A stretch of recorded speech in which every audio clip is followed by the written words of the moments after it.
जन्म जन्म का है ये संगम, राम रतन सीता वैभव धन। एक है पौरुष एक समर्पण, एक है रूप तो दूजा दर्पण। राम है लोचन, सीता का स्थान राम के चरणों में नहीं। राम है बादल, सीता वृष्टि राम के हृदय में है।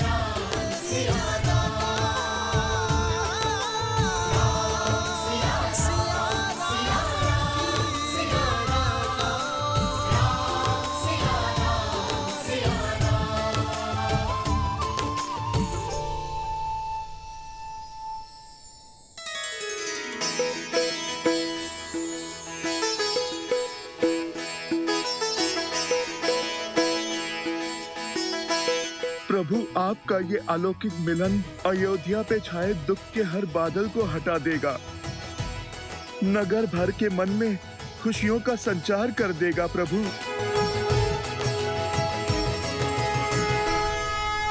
माता पिताश्री,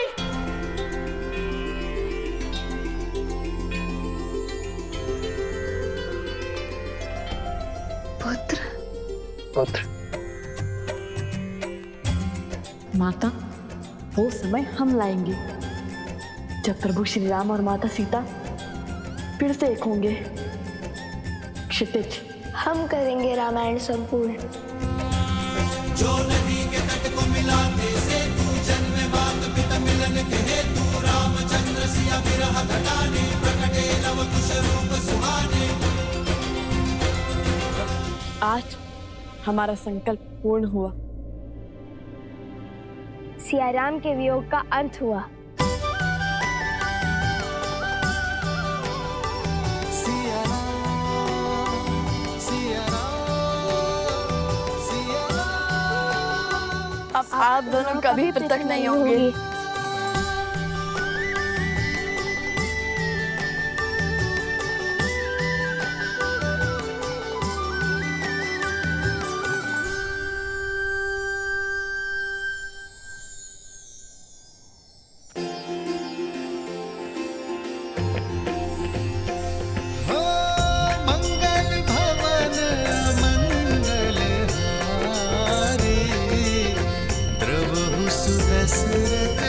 अजर बिहारी सीता राम चरित अति पावन, मधुर सरस अरुअति मन भावन। राम सिया राम जय जय राम, राम सिया राम भैया, भाभी माँ, अब और विलंब उचित नहीं है। समस्त अयोध्या राम परिवार की प्रतीक्षा में। चले? अवश्य।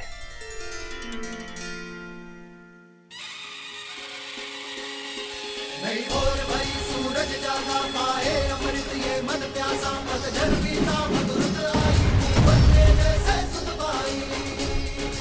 सज रहो अयोध्या सारी, क्योंकि हमारे महाराज और महारानी जो पधार रहे हैं। राम जी सिया पधारे सरयू के किनारे, द्वार सजाओ संग साथिया, सौभाग्य जय सिया राम, जय सिया राम, स्वागत में जय सिया राम, जय सिया राम, जय सिया राम। मोहन तिलक वाली अवध वधु संसार की अब सीता माता, दशरथ नंदन रघुराय के दस दिशाओं में हर घर गाता।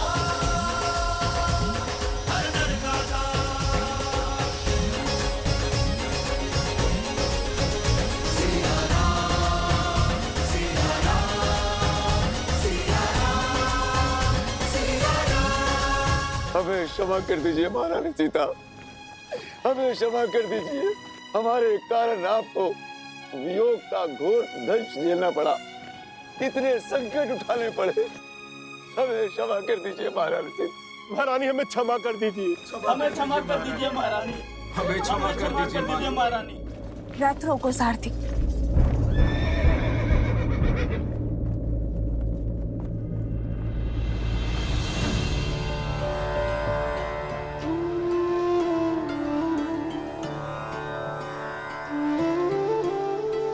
अरे ये क्या कर रहे हैं आप?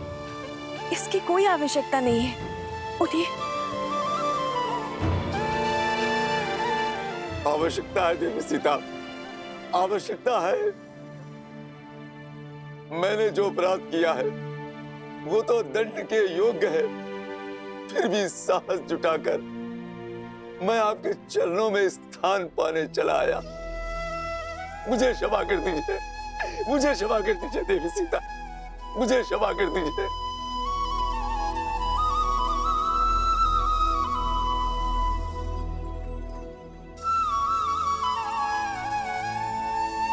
जब आपकी पत्नी ने आपको क्षमा कर दिया है तो मैं कौन होती हूँ आपको दंड देने वाले?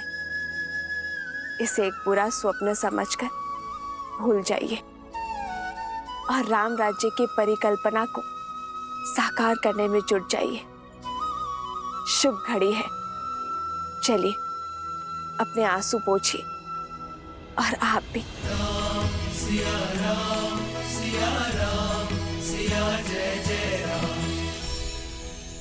ये आंसू भी तो आनंद के हैं महारानी। आज आपको इस नगर, इस देश में देखकर मेरे सिर से अपराध का भार हट गया। अब जब मैं प्राण त्यागूंगी, इस संतोष के साथ त्यागूंगी कि मैं आपके दुख का कारण तो बनी, किंतु आपको सुख में पुनः घर लौटते देखने की साक्षी भी बनी। आज मेरा मन तृप्त हो गया महारानी, तृप्त हो गया। आपने हम सब के कारण कितना कष्ट सहा। आपके त्याग से हम स्त्रियों को समाज में समान अधिकार मिला। आपके संस्कारों के कारण, आपके दोनों पुत्रों की सूझबूझ के कारण आज अयोध्या में स्त्रियों को अपना मूल्य समझ आया है।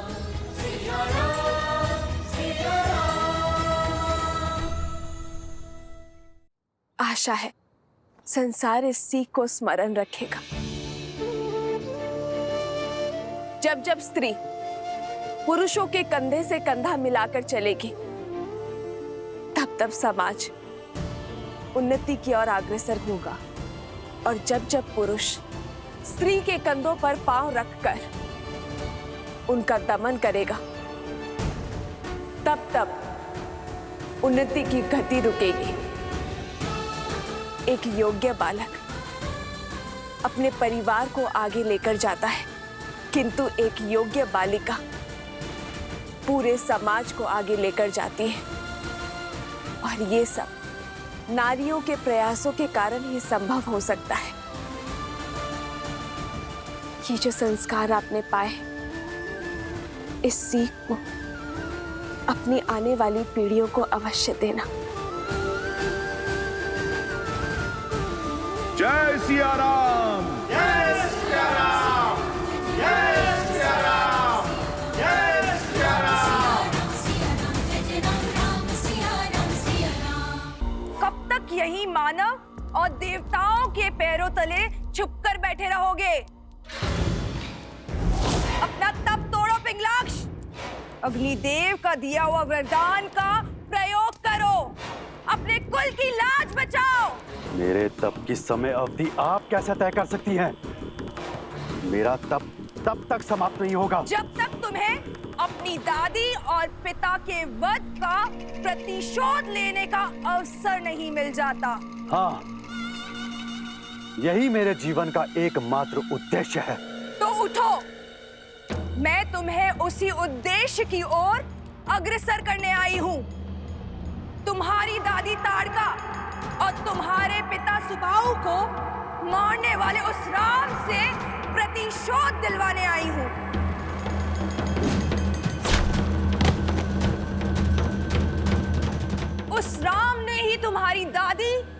पिता को मारा है, तुम्हारे जीवन में विध्वंस बोया।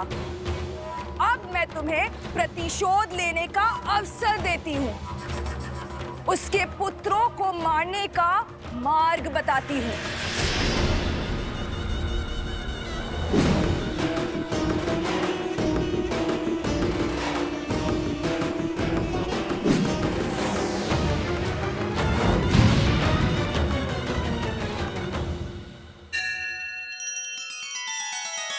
श्री रामचंद्र कृपालु भजु मन हरण भव भय दारुणम नव कंज लोचन कंज मुख कर कंज पद कंजारुणम।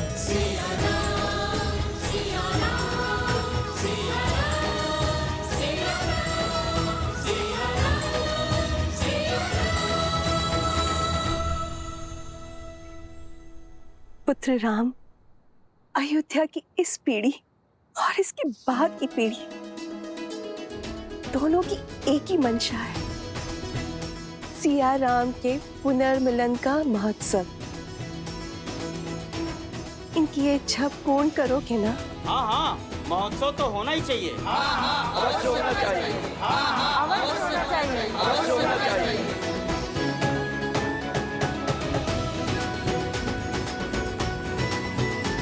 अयोध्या की महारानी और मेरी माता पुनः अयोध्या लौटी हैं। अपूर्ण अयोध्या आज पूर्ण हुई है। महाउत्सव तो होना ही चाहिए। उत्सव होना चाहिए।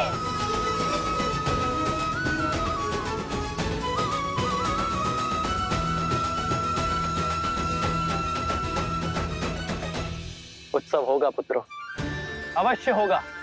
और ये उत्सव पूरा अयोध्या, पूरा जनमानस और समस्त भारतवर्ष मनाएगा। क्योंकि उत्सव केवल सियाराम के मिलन का नहीं, स्त्री और पुरुष के बीच असमानता की रेखा मिट जाने का भी उत्सव है। नारी को मिले समान अधिकार का सूचक है। अयोध्या अभी सुख के रस में डूबी है, उत्सव मना रही होगी, और अब हम उनके आनंद को स्वाहा करेंगे, उनके उत्सव को शोक में बदलेंगे। राम और उसकी सेना को युद्ध भूमि में हराना असंभव है। उसके पुत्रों को अयोध्या से बाहर कैसे लाओगे? वो तुम मुझ पर छोड़ दो, शीघ्र ही तुम्हें वो अवसर प्राप्त होगा। तुम केवल अपनी सेना को सज्ज करो।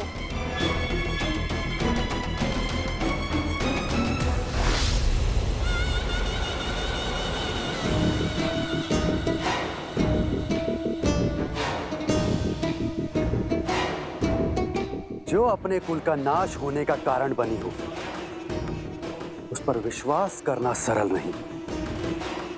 स्मरण रहे, यदि कुछ भी अनिष्ट हुआ तो मेरी अग्नि सबसे पहले तुम्हें जलाकर भस्म करेगी शूर्पणखा। भैया, मैं तो कहता हूँ इस पुनर्मिलन के महोत्सव में राजा, महाराजा, संतगण और सभी ऋषियों को आमंत्रित किया जाए। ये उत्सव इतना बड़ा हो कि ये संसार आने वाली कई सदियों तक स्मरण रखे। अवश्य सभी को निमंत्रण भेजा जाए। पिताश्री, पिताश्री, हम स्वयं जाएंगे मिथिला नरेश को निमंत्रण देने। अवश्य पुत्र, किंतु इस बार मिथिला नरेश को नहीं, अपने नानाश्री को निमंत्रण देना। तो निश्चित रहा, अगली पूर्णिमा को अयोध्या में उत्सव होगा। पुरुषों और स्त्रियों के बीच के भेदभाव को समाप्त होने का और संसार से उस असुरी शक्ति का नाश होने का। जय सिया राम! जय सिया राम! जय सिया राम! जय सिया राम!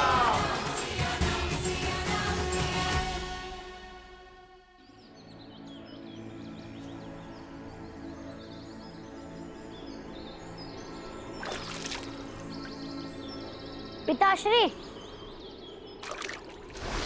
शीघ्र कीजिए ना, चलना है।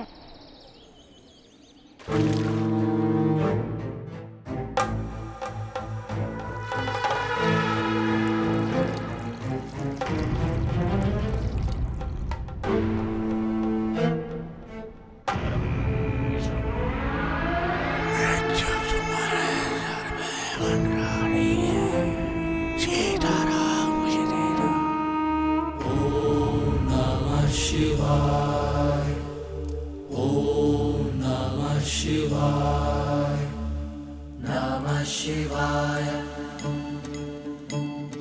नमः शिवाय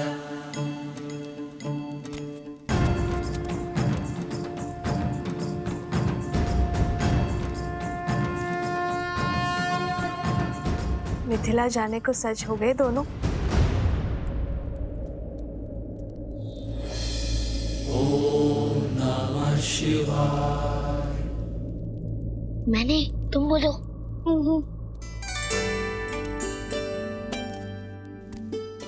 क्या हुआ? और तुम सब यहाँ क्या कर रहे हो? माता, वो हम सभी का मत था कि जाने से पूर्व आपके हाथों से बना स्वादिष्ट भोजन मिल जाता तो आप यहाँ हैं तो ये बेचारे तो वर्षों से प्रतीक्षा कर रहे हैं आपके हाथों के भोजन खाने को। यहाँ आओ।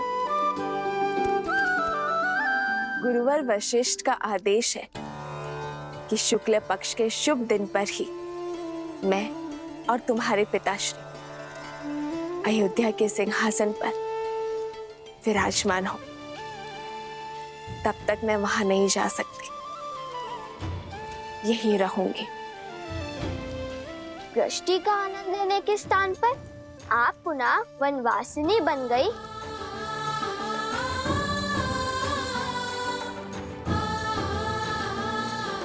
यदि मैं क्षण भर के लिए भी अयोध्या की महारानी का कार्यभार नहीं उठा सकती, तो मैं क्षण भर के लिए भी उस पद के साथ मिलने वाले सुख की अधिकारी नहीं हूं पुत्र। और यहाँ तो प्रश्न पूरे 16 पहर 2 दिवस का है। कितने उत्सुक थे आपके हाथ का भोजन ग्रहण करने के लिए। इतना सुना था हमने। जहाँ एक क्षण बिताना भी असंभव है, वहाँ 2 दिवस कैसे काटेंगे हम?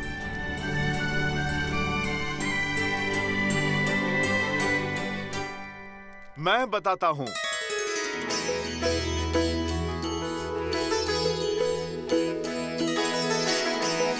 हनुमान जी,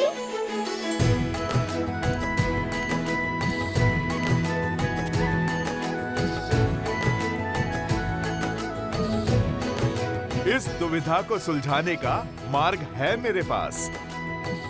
ऐसा अद्भुत मार्ग जिससे तुम्हारा समय भी कटेगा और माता के हाथों बने भोज का आनंद भी 2 गुना हो जाएगा।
राम, तुम मुझे मार सकते हो किंतु मेरी सोच को नहीं। मेरे रक्त की एक एक बूंद में द्वेष, लोक अपवाद और पाप शक्ति समाहित है। और जब तक मेरे रक्त की एक बूंद में इस व्यक्ति की धमनियों में समाहित है, तब तक मैं पराजित नहीं होऊंगा। अब मैं अपनी असुरी शक्ति के बल पर इस भोले भाले व्यक्ति की सहायता से वो स्वांग रचूंगा, वो रेखा खींचूंगा जिसे लांघ कर सिया राम कभी भी एक नहीं हो पाएंगे। सहस्त्रमुख रावण की सोच के रहते सीता के मस्तक से अपमान का कलंक कभी नहीं मिटेगा। सुना है राम राज्य में प्रश्नों के उत्तर मिलते हैं, दंड नहीं। फिर एक अयोध्यावासी की दुविधा तो तुम सुलझाओगे ही राम। उसके प्रश्न के उत्तर तो तुम दोगे। वो प्रश्न जो पुनः तुम्हें सीता के पृथक कर देगा। इस मिलन के उत्साह को वियोग के शोक में बदल देंगे।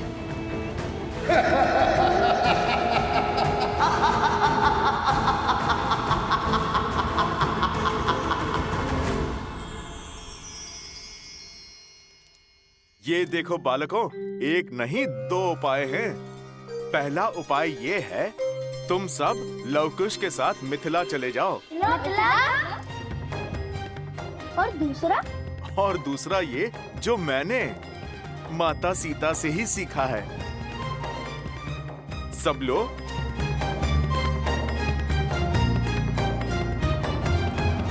लो, सब लो। ये क्या हनुमान जी, इसमें बड़ी माता श्री के हाथों का साथ थोड़ी मिलेगा। अरे इसे खाना नहीं, इस पे अपनी इच्छा के व्यंजन लिखने हैं। तुम्हें माता के हाथों से जो खाना है उसकी सूची बनानी है। सूची? अर्थात माता को तो भांति भांति के पकवान बनाने आते हैं। कहाँ से आरंभ करें और कहाँ पे अंत, कुछ समझ नहीं पाओगे। इसीलिए मैं आपसे कहता हूँ, आप सब मिथिला जाइए लवकुश के साथ। समय भी कट जाएगा और सूची पूर्ण करने का समय भी मिल जाएगा। अरे हनुमान जी, ये तो सुकोमल राजकुमार हैं। इनकी भूख आपके समान नहीं है। मिथिला क्या, ब्रह्मांड का भ्रमण भी कराए तब भी आप जितनी विराट सूची नहीं बना पाएंगे। इनके लिए तो एक एक व्यंजन ही बहुत है। कदापि नहीं, हम कौशल राज के राजकुमार हैं, श्री राम के भतीजे हैं। चुनौती लेकर पीछे नहीं हटते। देखिएगा हनुमान जी, ये भोज आपके भोज से भी अधिक प्रसिद्ध और परिपूर्ण होगा।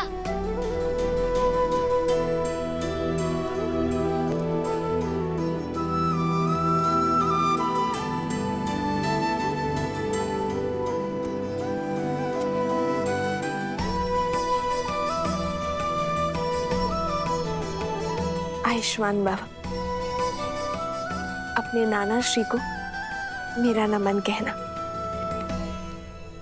अवश्य माता, हम मिथिला नरेश को। कुश, हर बार नाना श्री को मिथिला नरेश क्यों कहते हो? नाना श्री कहो।